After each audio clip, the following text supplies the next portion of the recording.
Bienvenue sur le podcast Français pour curieux. Je suis Sandra, professeure de français langue étrangère. Et ici, je vous parlerai des aspects intéressants, divertissants ou même étranges des cultures françaises et francophones. Bonjour à toutes et à tous et bienvenue dans ce nouvel épisode de Français pour curieux. Si vous l'écoutez au moment de sa sortie, nous sommes le 24 décembre et j'ai choisi de vous parler de la figure du Père Noël. Mais, comme d'habitude, un peu de vocabulaire utile afin de mieux comprendre l'épisode que vous allez écouter. Un prélat, c'est une dignité ecclésiastique de haute importance, généralement un évêque ou un archevêque, qui occupe une position élevée dans l'Église catholique. La dot, c'est l'ensemble des biens, argent ou propriétés qu'une femme apporte lors de son mariage, traditionnellement offert par la famille. La bienveillance, c'est une attitude caractérisée par la bonté, la sollicitude et le désir de faire du bien aux autres sans attendre de récompense. Incarner, c'est représenter de manière concrète et vivante un concept abstrait. Transcender, il s'agit de dépasser les limites habituelles, d'aller au-delà des frontières physiques, culturelles ou conceptuelles établies.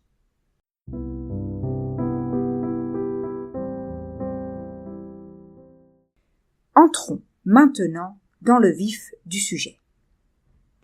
Clairement, l'histoire du Père Noël commence bien avant nos traditions actuelles.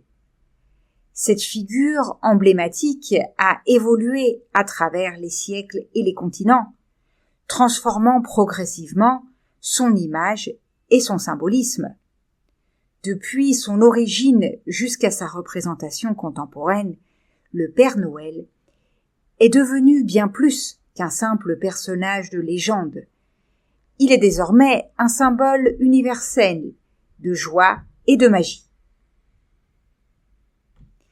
Concrètement, l'histoire du Père Noël commence avec Saint Nicolas, un évêque chrétien qui a vécu au IVe siècle dans la région de Myra, en Anatolie, aujourd'hui en Turquie.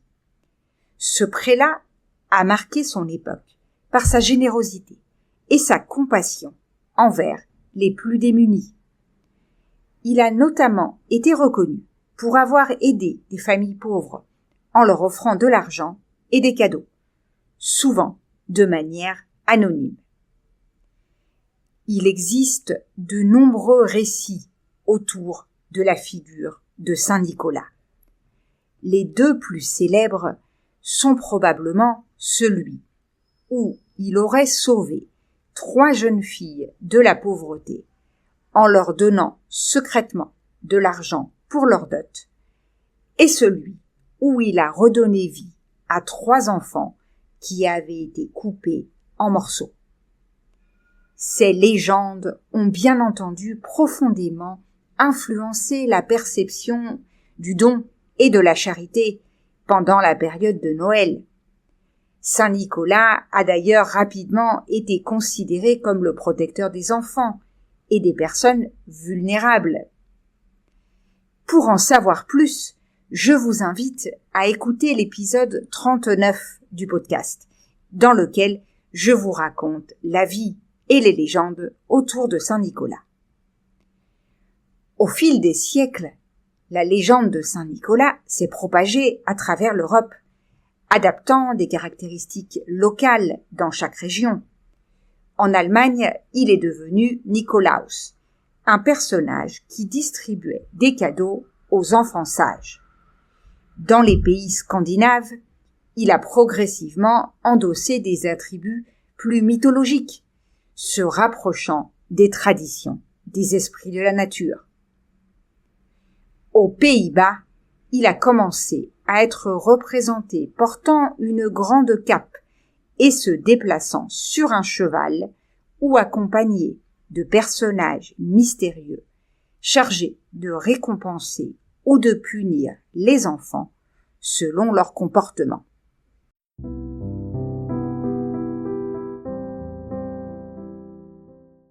Mais quand est né le Père Noël moderne? C'est aux États-Unis que le Père Noël, tel que nous le connaissons aujourd'hui, a véritablement pris forme. Plusieurs événements culturels et artistiques ont contribué à sa transformation. Le premier, en 1823, le poème « Une visite de Saint-Nicolas » de Clark Moore a profondément modifié l'imaginaire collectif.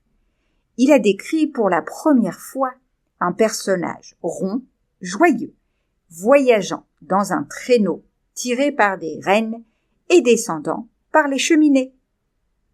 Le deuxième, les illustrations de Thomas Nast dans le magazine Harper's Weekly entre 1863 et 1886, qui ont définitivement fixé l'apparence physique du Père Noël. Un homme corpulent, vêtu de rouge, avec une barbe blanche et des joues roses. Et enfin, le troisième élément, la compagnie Coca-Cola, qui a considérablement contribué à populariser cette image à travers ses campagnes publicitaires dans les années 1930, montrant un Père Noël chaleureux et souriant. Le Père Noël est rapidement devenu bien plus qu'un simple personnage de conte. Il est désormais un phénomène culturel, transcendant les frontières géographiques et religieuses. Sa représentation a évolué pour symboliser des valeurs universelles, la générosité, l'innocence enfantine et la magie de la période de Noël. Bien sûr, dans les différentes cultures, il a reçu divers noms et les traditions varient selon les pays. On peut mettre les chaussons près de la cheminée, on peut préparer des biscuits, du lait pour sa venue, des carottes pour les rennes, on peut même lui laisser un petit peu d'alcool pour qu'il se réchauffe. Mais malgré ces variations, le concept reste similaire. Un personnage bienveillant qui récompense la bonté et apporte de la joie aux enfants.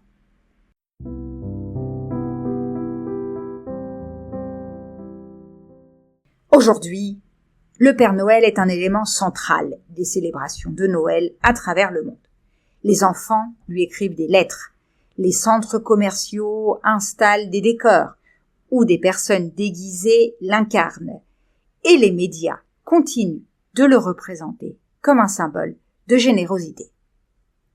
L'histoire du Père Noël nous démontre comment un personnage historique peut se transformer en un mythe universel. De Saint Nicolas à nos jours, cette figure a constamment évolué, reflétant les valeurs et les aspirations de différentes sociétés.